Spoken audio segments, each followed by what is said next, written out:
ઉપલેટા શહેરમાં શહીદોને શ્રદ્ધાંજલિ આપી જિલ્લા કક્ષાના 75મા ગણતંત્ર દિવસની ઉજવણી કરાઈ। આજના દિવસે 26મી જાન્યુઆરી એટલે કે પ્રજાસત્તાક દિનની પૂરા ભારત દેશમાં શાનથી ઉજવણી કરવામાં આવી રહી છે।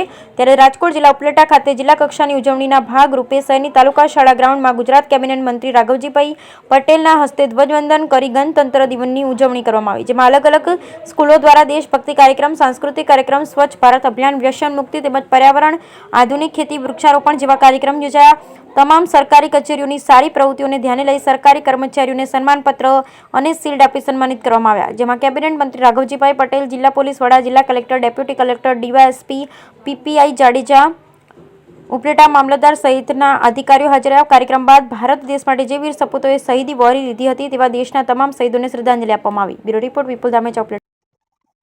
દેશના 75મા પ્રજાસત્તાક દિવસની રાજકોટ જિલ્લાના ઉપલેટા ખાતે જિલ્લા કક્ષાના આ ઉજવણી કાર્યક્રમમાં ખૂબ સુંદર રીતે ઉજવણીનું આયોજન થયેલ।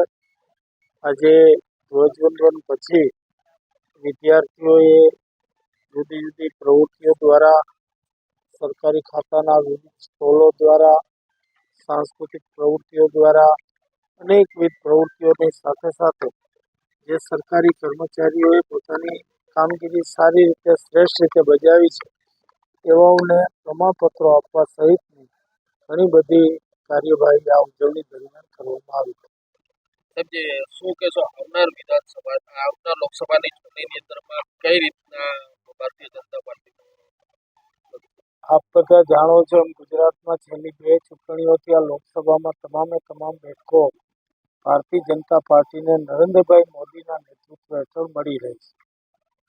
આ વખતે અમારા પ્રદેશ પ્રમુખ શ્રી આર પાટીલ સાહેબે એક નવું લક્ષ્યાંક અમને આપ્યું છે કે આપણે ચૂંટણીઓ તો તમામ બેઠકો ઉપર જીતી છે, પણ જે રીતે આપણે વિધાનસભામાં વિજય મેળવો